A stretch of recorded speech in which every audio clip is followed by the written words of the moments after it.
What's up, guys? Hope you are having an amazing day. Welcome back to the channel.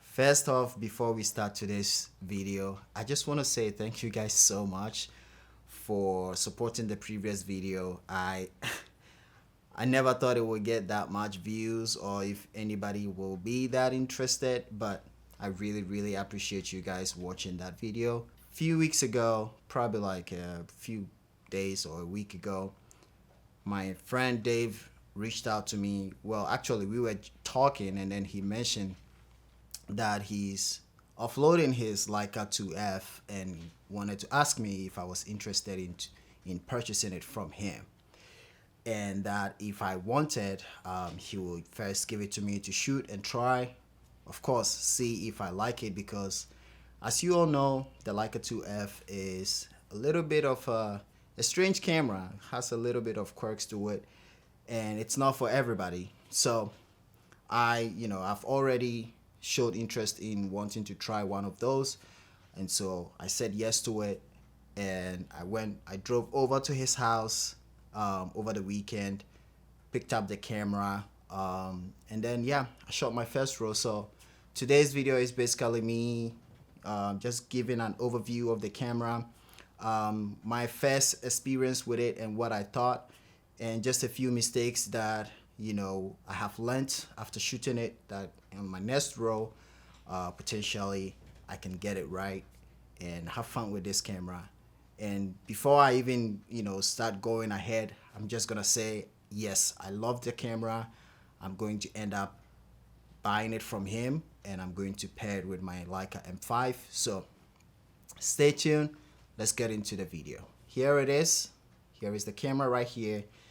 I don't know how long Dave has had this camera, but I think somewhere around 2021 or 2020 when he got the camera. And I remember the first time I saw him with the camera, I was very curious about what this camera is all about, because I've heard about them. I have seen a few in camera stores, but never really played with them or never really got too close with them. But ever since I saw him with it and shooting with it, I was very curious about it, and I've always had a soft spot to try it out. So I was very excited when he reached out to me asking if I wanted it, and that if I wanted to try it even before I decide to keep it. So here we are with the Leica IIIf, the red dial with a 50 SUMMITAR f2. Now, if you are familiar with the cameras, then you know what this means. But if you are not really familiar with the camera,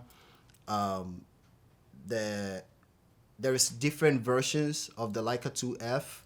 There is the one with the 1000 speed, the 1000 shutter speed, and then this one, this is the red dial, and it goes up to just 1/500th of a second, and it doesn't have the slow speeds like the 3F does.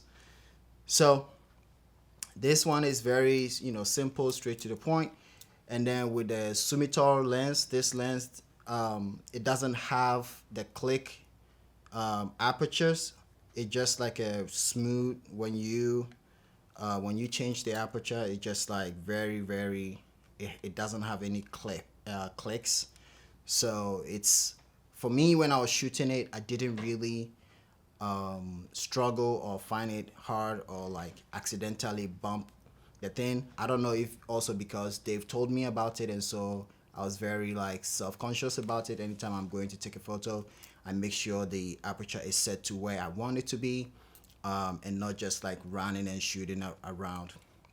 Now, maybe if I was shooting in a very fast-paced environment, that might be different, but for the photos that I took, which I'll be showing you guys as I'm talking, it's not anything that is fast-paced. I'm like just seeing the scene and deciding how I want to photograph it, doing my light reading and all that. And then talking about light reading, this camera doesn't have a light meter.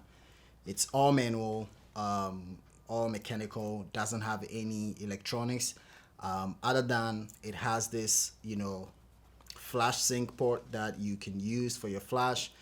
which is something that we'll talk about later on, because we learned something very, very interesting and also very quirky about the camera that I need to figure out the next roll that I shoot when I decide to shoot with flash.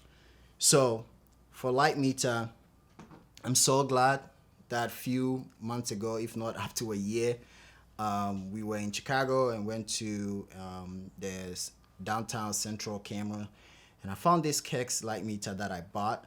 I almost sold it even to Dave, but ended up keeping it, and I'm so glad I did, because it's come in handy. Having it on my Fuji GW690, and then now this. So with this setup, with this light meter on top, it was very easy to just, do my light reading. All you have to do is push this button here, do my light reading, set the aperture, and then I take the photo. Basically, I was treating the camera like a shutter priority, where I will set based on the light, I will set my shutter to, let's say, 200, and then just change the aperture depending on what the scene, the light is reading on the scene.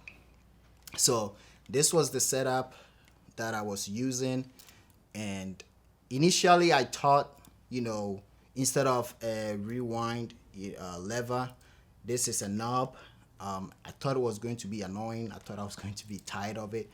I thought it was going to be frustrating, or like not really like it. But again, with how I was shooting, I didn't really have any complaints. I wasn't even like paying attention to it. I was taking photo, just like rewinding like that. When I picked it up, I borrowed a roll of film from Dave, Kodak Color 200. I wanted to try color because I have been shooting a lot of black and white lately, especially with my M5, and I wanted to see how this lens perform, not only in black and white but also in color, because sometimes with these old lenses, you never know how they render color. And I'm not gonna go into the clinicals and science of how this lens perform. If you want a video like that, there's a lot on the internet, on YouTube here. If you watch Mr. Leica.com, I'm sure he has a video on this lens, or any other person that has made a video on it might have some really insight of the lens more than I do. Obviously, I think the lens has vignetting, but I've never had any problem with vignetting, so it wasn't too noticeable, and I really wouldn't have cared much if it did have. So I wasn't paying attention to it. I wasn't out there trying to do a review on the lens. What I wanted is to enjoy this camera, to enjoy the setup, to learn it, and to see how it functions and how I'm going to be able to use it and implement it in my work. How to load the camera: just like any other M, you open the bottom plate. Now with this one, you have to cut, I think, 10 centimeters before you load the camera, because if you load it straight without cutting, I've been told that you might not be able to get it all the way through, and it might jam in there. Once you take a photo, you have to advance it before you change the shutter speed, because if you can see up here, if I take a photo, I don't know if you can see, it resets the shutter, and then once you advance, it brings it back to what you have set it. And what I've learned so far is, because they work together, and because when you take the photo, it kind of spins and then you have to reset it. If you don't, you won't be able to keep shooting it at the right shutter speed. So like, it will be wrong for what you're shooting it for, and possibly could even damage the camera. I've not been in a situation where I almost changed it and forgot not to advance before. Again, maybe because I'm very self-aware about it and making sure that I don't do that huge of a mistake. So that is that. And then once you are done shooting, you use this to rewind. Now that is the only part that was a little bit of kind of like annoying. because you have to keep doing it that way. If you are somebody who shoots fast pace, if you're on the street doing street photography and you have to change fast, or if you're doing some documentary photos, that might be a little annoying. But other than that, if you were shooting it like I was, and again, I was just out there to shoot one row, and I wasn't expecting myself to finish that row and load another row, so it wasn't any hassle for me. So as of now, I'm not a huge fan of it, but I'm also not so against it. If you shoot M2, M3, those still have these rewind knobs, and most people like it. The other thing is this camera has two windows. One is for focusing and one is for framing. And I would say, I don't know why Leica took away this style of focusing, because the magnification in that is so great. It's so very precise that it makes it way easier and faster to focus and take the photo. One thing that I also realized is this is a 50 millimeter like frame. It doesn't have lines. It's just a hole, and it's just 50. You cannot have any other frames in there, but it's slightly bigger than the normal 50. And when I was talking to my friend Dave, he did mention that they made it that way because of, you know, the parallax correction, because the closer you are focusing with this camera, because it doesn't have parallax correction, you have to kind of shift a little bit, if you know what I'm talking about. So they've made it slightly bigger just to kind of help you with that, because the closer you're getting, the more accurate the viewfinder will feel or look. So that is good to know, because I was thinking, because it's bigger, it's closer to 40, and so it'll be easier to put a 40 on, which it might be if you're not shooting, you know, close-ups and all that. The other thing that you have to also be mindful with on this camera is the frame count. You have to set it manually. It's going to automatically just like count the frames as you're shooting it. But when you're done shooting the roll and you put in another roll, you have to reset it. If not, you wouldn't know what frame you are on, or how many shots you have left, or how many shots you've taken. So for the roll that I shot, take about 2 shots, advance it, and then reset it to 0. And so after doing that, I got 37 shots, even though I thought I was gonna get, you know, less than that, because you have to cut that long lead. But I still got 37, which it's great for having 37 frames, because film is expensive. But I also really hate that, because the sleeves that I use can only take 35, and I end up having, you know, 1 and 2 frames, sometimes even 3, that I don't have any other sleeves to put in. And so I have all these extra frames that, I don't know, I was telling Dave today, it's just like 2 frames left for me to chew.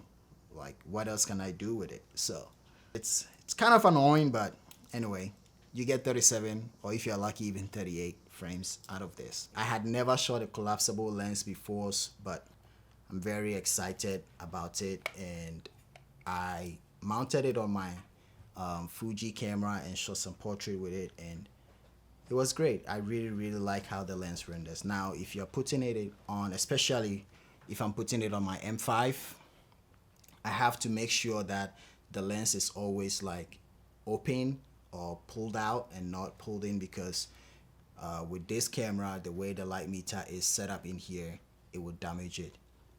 So as to, if you're mounting it on, you know, digital cameras, you don't want to have it in when you mount it, because you might damage your sensor. You have to always make sure that it's pulled out and locked in place before you mount it on any digital or an M5. Now, this camera, after I shot it, got me thinking, because I went and looked at the year that the lens and the body, the camera was built, and The lens is around I think 51. I might confuse the two as to which one was 53 and which one was 51, but I think the body is 53 and the lens is 51. And it got me thinking. A few years ago, I was on a podcast and I was asked, what would have been my favorite, moment to photograph in time, uh, or who would have loved to photograph either in the present or in the past. And I talked about wishing that I was there when Ghana, where I'm from, had independence, because anytime I saw videos from that time, which was covered by BBC, I saw the excitement in people's faces, just the happiness and dancing and joy that people had in their faces. It always brings tears to my eyes, and it's a moment that sometimes, if you witness it, it's just part of history that you were fortunate enough to, experience. And so as a photographer now, I can only imagine the amount of photos that I would have taken, or the work that I would have been able to create, if I was still, or if I was back then. And then also thinking, as somebody who shoots Leica now, if I was back then and I had the money to afford it, I'll be shooting this camera, because it's in the 50. This camera is 53, 51, and Ghana had independence 57. So maybe I'll be shooting, I don't know, M3 or maybe one of these, but I'm pretty sure I'll be shooting one of these. And just the thought of it, it's just so romantic. I don't know how to put it, but it just took my mind there, thinking, watching, like imagining myself, in the crowd with this setup, with black and white film, documenting the moment, documenting the time. It would have been very, very lovely. So that's what this camera kind of makes me feel, just going back in time and imagining myself, on the streets of Ghana, or just like photographing moments. And growing up, we didn't have that similar thing here, where father will have a camera, or you have a camera in the family, and they will document you growing up and all that. Anytime we have to have photos of ourselves, a photographer have to come to the house and photograph you, or you have to go into their studio, mostly on Sundays after church or before church, to be photographed. So I didn't grow up just, seeing cameras every day, or like seeing even people just like out and about taking photos. And just thinking about it, it would have been nice to have something like this, if my dad had something like this and documenting us or photographing us, or just like taking photos of families and stuff. There are some memories that I have lost, just because there wasn't any documentation. When I look at my child photos, there is just like me, I think around 2 or 3 years old, and then around like, I don't know, like 10 or 11. So in between there is just memory lost. There is a few memories that I can remember and, visually just see or remember, but there's a lot that I have lost, or that is not there. And that is what this camera makes me feel. It's just like being able to connect with the camera and create work that means something. And I have a daughter, and anytime I think about moments like this, it just makes me want to photograph her more. And I love photographing her on film instead of digital, because film is always going to be there unless it catches on fire. We don't know how far digital is going to go. We don't know what's going to happen 20, 30 years from now, if we're going to have the same way of digitizing things and all that. But film is always gonna be there, and I think it's a great way to document family. It's a great way to document our own lives. I've been taking a lot of self-portrait recently than I've ever before, and it's all because of that. I don't want to not have moments in my life where people that knew me, or when I'm gone, that people are looking back at my photos, that they did not see me in them or see how I lived and who I was as a person. And that's why I'm taking all these photos, so that that memory will be there, for my daughter, for my family, to just know how I lived my life. And even with these YouTube videos, it's just a way of documenting myself. When I do look back to them again, I don't know if it's gonna be there forever, but at least it's a way of documenting my journey.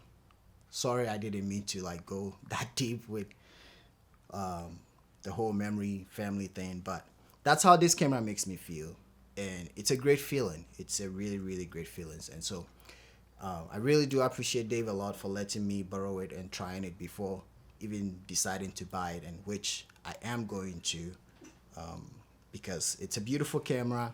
It has a lot of history to it, a lot of memories that whoever owns it first had made with it. And now I don't know how many people this camera has, how many people have held this camera, and now it's in my hand. I mean, 70 years of lifetime. You can imagine if it was a person, the amount of stories they will have. So this is really great. I'm very grateful to have it in my possession, and pairing it with my M5. I think this is a really great pair, and I'm very, very excited to see the works that I'm going to be creating with it. And of course, I'm always going to bring you guys along. And you've seen the photos. I really, really like them. It's not anything great. I was just photographing things to test it out and see how it looks, and how, like, the results that I'm going to get. So if I did miss anything about the camera, I don't know, maybe ask me in the comments below, and if I've learned about it by then, I'll answer.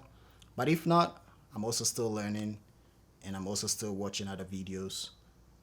So yeah, lest I forget, I talked about the flash sync, and I think what happened was I took 2 photos with flash, and both of them, there was the curtain, the slow curtain coming in, and that is because I got the sync shutter wrong. I think we might have shot it at 50, and it's saying online that it's supposed to be at 1/25 of a second.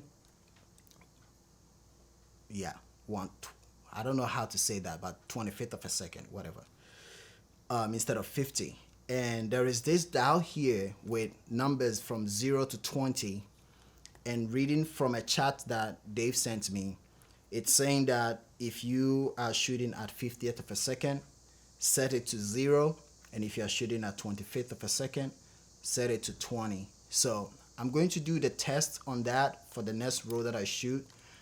Maybe the first 2 shots, I'll do that, or maybe the first 4, do that test and see how that is going to turn out.